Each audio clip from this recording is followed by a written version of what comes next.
Welcome to a new blog.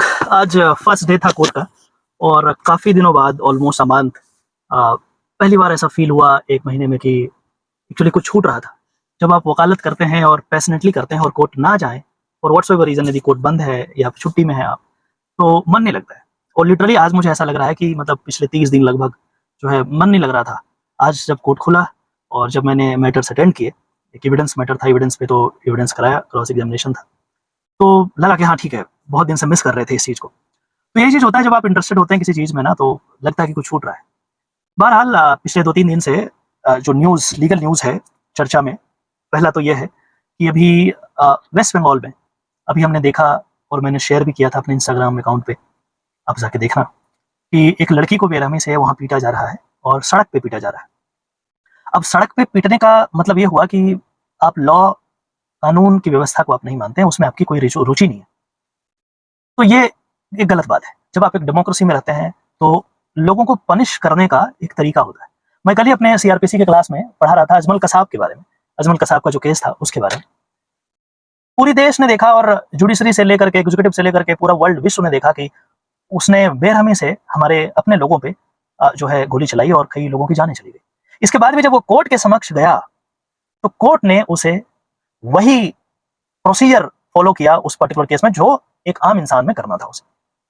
तो कहने का ये मतलब हुआ है कि whenever you are approaching to a court of law, the court shall presume that you are innocent. That is called the presumption of innocence. तो जब अजमल कसाब वाले केस में हम ऐसा कर सकते, लेकिन कई करोड़, शायद 19-20 करोड़ के आसपास पैसे खर्च हुए उसके सिक्योरिटी में, उसको कोर्ट में ले जाने में, खाना पीना ये वो इसमें, लेकिन फिर भी हमने वो पैसा खर्च किया। और उसके बाद जो हमारा procedure establish by the law, जो आर्टिकल 21 ऑफ द कॉन्स्टिट्यूशन कहता है, उसी के अकॉर्डिंग हमने उसको पनिश किया। आर्गुमेंट उठे थे कि जी इसको वकील प्रोवाइड करना जरूरी है। पहले तो बोला कि नहीं, मुझे वकील नहीं चाहिए।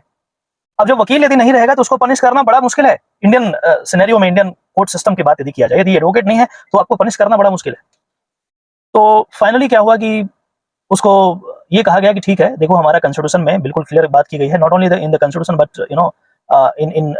in several provisions of the CRPC, it is categorically mentioned that yes, you can engage a lawyer of your choice. तो बोला कि जी आप अपने चॉइस से कर सकते हैं, अदरवाइज दिक्कत हो जाएगा। तो उसने कहा कि जी देखो ऐसा है, मैं तो पाकिस्तानी हूँ, तो मुझे पाकिस्तान से ना वकील साहब करनी है और वो हमें रिप्रेजेंट करेंगे। दैट इज फेयर इनफ, क्योंकि हमारा संविधान बिल्कुल क्लियर करता है कि ठीक है आप उसको कर लीजिए। बट इसके बावजूद भी जब पाकिस्तान से कॉन्टेक्ट किया गया तो पाकिस्तान ने कहा कि जी ये मेरे देश का नागरिक है ही नहीं, उसने डिनाई कर दिया। और इस सिचुएशन में कैसे उसको पनिश करेंगे और कैसे पाकिस्तानी एडवोकेट आएंगे? तो फाइनली पाकिस्तान ने डिनाई कर दिया कि जी मेरा ये नेशनल नहीं है और मैं कोई काउंसलर एक्सेस नहीं देना चाहता हूँ, मेरा कोई एडवोकेट वहाँ नहीं जाएगा। तो फिर कोर्ट ने बताया इसे, भाई देख तेरा देश जो है ना ये बोल रहा है कि जी कोई नहीं है। एंड फाइनली फिर उसने एग्री किया कि हाँ ठीक है, आप इंडियन सिटीजन जो वकील हैं उनको आप कीजिए, वो मुझे डिफेंड करेंगे। और बड़ी आश्चर्य की बात है, देखिए बड़ा तजुब होगा, बड़ा आश्चर्य होगा कि उस हालात में भी Ajmal Kasab versus state of Maharashtra का जजमेंट है। मैं ये वीडियो जो है ना, जो पूरा क्लास का है, मैं डालूंगा अपने चैनल पे, उस पर देखना आप जाकर। तो जब वकील साहब नियुक्त हुए, देखिए वकील साहब का भी अपना प्रोफेशन फिक्स, कि जैसे ही वो नियुक्त हुए कि आपको इस व्यक्ति को डिफेंड करना है, तो फिर उनका जो पर्सनल और इमोशनल और बाकी सारे इफेक्ट्स थे इमोशंस के, वो खत्म हो गए। क्योंकि सिर्फ उनका एक ही काम था, इस व्यक्ति को डिफेंड करना टू बेस्ट ऑफ हिज और हर एबिलिटी। ये होना चाहिए, वो वकील का धर्म है। और उस केस में बहुत जान लगा दी उनके वकील साहब ने कि नहीं, ये इसको सजा नहीं दिया जाए, और दिया जाए तो कुछ कम दिया जाए लास्ट में। तो ये वकील का कर्तव्य है, सिर्फ इसलिए कि वो एक पाकिस्तानी नेशनल था, वो सरेआम हमारे लोगों पे गोलियां बरसा दिया, सिर्फ इस वजह से हम उसको वैसे ही सड़क पे नहीं टांग सकते हैं। तो ये जो वेस्ट बंगाल वाला जो हमने देखा, इसमें कहा गया कि ये व्यक्ति जो मारपीट रहा है वो बेसिकली न्याय कर रहा है। और एक सभा चलाता, न्याय सभा या कुछ इस तरीके का कुछ था नाम, वो सभा चलाता, उसमें न्याय होता है। न्याय ऐसे नहीं करते, न्याय has to be done as per the procedure establish by the law. और जो आप मारपीट कर रहे हैं, ये this is not a procedure establish by the law. तो एक टॉपिक तो ये था कि उस पर जो है ना बहुत सीरियस इशू है ये, इस तरीके से एक्स्ट्रा जुडिशियल काम यदि आप करते हैं। और मुझे लगता है कि जो वेस्ट बंगाल में वकील साहब प्रैक्टिस कर रहे हैं, उनको जरूर ये चीज को हाई कोर्ट को बताना चाहिए और उस पर यथाशीघ्र, as soon as possible, forthwith क्या करना चाहिए, उस पर कार्रवाई करनी चाहिए। दूसरा एक न्यूज पहले से भी था, अब भी चर्चा में है, थोड़ा इमोशनल चीज है, कि जब भी आपके डॉटर है या आपके सन है, ये दोनों जब बड़े हो जाते हैं, 18, 19, 20 साल वाले में, तो प्यार मोहब्बत ऐसे कर लेते हैं, कोई दिक्कत नहीं है, सबका होता है, आपका भी हो रहा है, कोई दिक्कत नहीं। प्रॉब्लम तब होता है जब लड़की घर से भाग जाती है और कहती है जी मैं तो इसी से शादी करूंगी। कोई बात नहीं। अब ऐसे सिचुएशंस में क्लाइंट जब आते हैं तो कहते हैं जी देखो वकील साहब मैंने इसे पढ़ाया लिखाया बड़ा किया, 20 साल की हो गई और अब ये भाग गई, किसी दूसरे से शादी कर ली जो कि मेरे कास्ट का नहीं है, ये मुस्लिम से कर लिया, मुस्लिम वाला बोले हिंदू से कर लिया, वट एवर जो भी चीज़ है, या जो अपर कास्ट है बोले लोअर कास्ट में कर लिया, लोअर कास्ट वाले बोले अपर कास्ट में कर लिया, ये सारी चीज़ें। तो अब कोर्ट ये सब चीज़ें नहीं मानती है। कोर्ट का सिंपल सा फंडा है कि if you are a major, if you are above 18 then court आपको कंपेल नहीं कर सकती है कि आपको किसके साथ रहना है, किससे शादी करनी है। ये मैटर पर्सनल मैटर है और कोर्ट नहीं चाहती कि आपके पर्सनल मैटर में घुस करके आपको डिक्टेट करे कि तुम्हें ये करो वो करो, इसके साथ करो उसके साथ करो ना।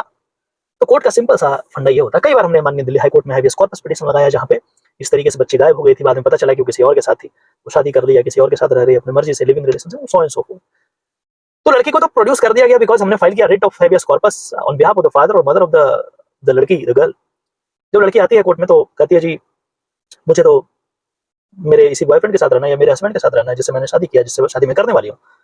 अब इस सिचुएशन में कोर्ट द्वंद में फंस जाता है कि मैं क्या करूं। एक तरफ उसके माँ बाप बोल रहे हैं कि मेरे पास भेज दो, तो कोर्ट पूछती है उस लड़की से कि बेटा क्या करना है, कितने साल की हो सबसे पहले, तो बोलती है 18 साल से एबव हूँ।